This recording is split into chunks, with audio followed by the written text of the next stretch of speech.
aku Kurayuni.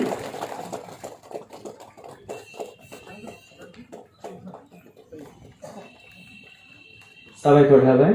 बे समावहाय आङो खावलायनांगौ आरो बे जागायजेननाया जाबाय मा सोलोंथाइनि जागायजेननाय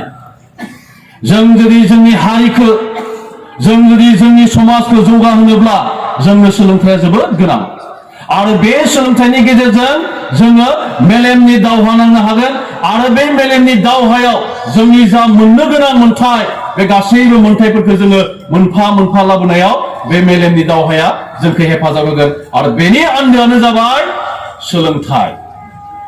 बेखायनो आं खावलायदों दिनैनि बे गेवलां मेलाव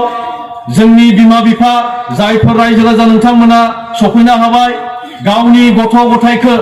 माबायदि मोनसे क्वालिटी एजुकेशन माबायदि मोनसे गुनगोनां सोलोंथाइ लानांगौ बे गुनगोनां सोलोंथाइयाव जेब्लाबो गोसो होनो थाखाय नुनो मोनदों जोंनि बर' हारिनि गेजेराव माखासे बिदिनो बहुत गोरों गोराफोरा ओंखारबाय मेलेम गोनां सुबुंफोरा ओंखारबाय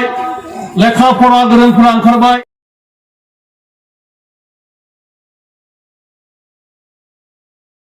थानायाव गोबां नखरफोरखौ बायदिनायफोरखौ नुनो मोनदों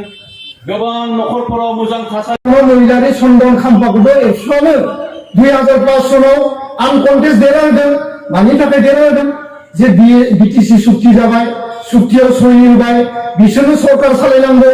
गोदो सानसुमा प्रेमसिंनोबो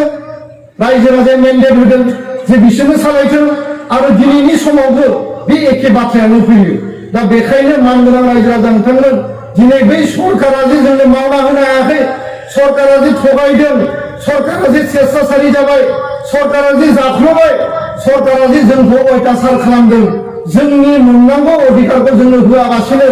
बिसायख'थि फैबाल' मायबा मायबि राननाय जायो बिनि सायावबो जोंहा सांग्रांथि लाबोनांगोन दुलाराय बर' फरायसा आफादाथ' पलिटिकेल पार्टि नङा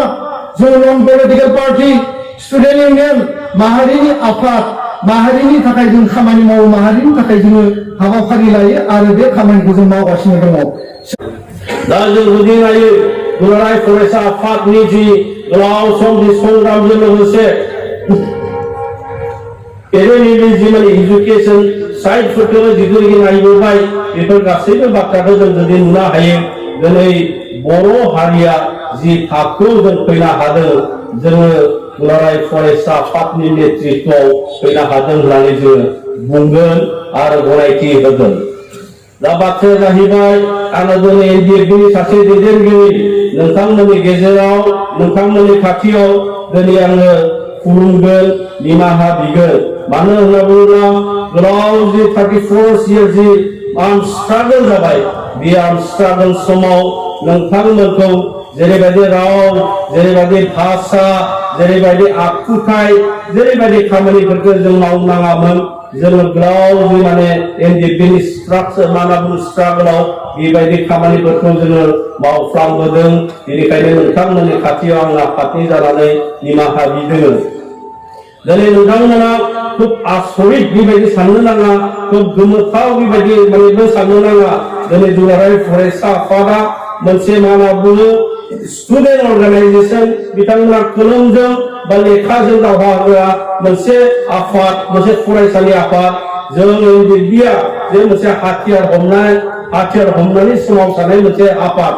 दा बाथ्राया जाहैबाय मा जे दुलाराय फरायसा आफादजों मोनसे कलमजों मा होनना बुङो लेखाजों बेबायदि सोमावसारबोनाय मोनसे आफादजों दिनै हाथियार हमनाय मोनसे आफादजों बोरै दिनै ज' जाफैखो बोरै खौसेयै बेबायदि मा होनना बुङो संग्राम खालामबोखो बोरै मुभमेन्टखौ खालामबोखो जों जुदि एसे उनाव थांनानै जेब्ला नायगोन जों एसे जुदि फावसायनानै नायगोन अब्ला जों नुनो मोनो जों बुंगोन नोंथांमोननि गेजेराव जेब्ला 2005 जों सिजफायार खालामो जों जेब्ला पिस प्रसेसआव जेब्ला फैयो अब्ला जों मोनसे मट' बेबायदि जोङो खुंना लानायमोन आरो बे मट'आनो जाहैबाय फरगेट एन्ड फरगिभ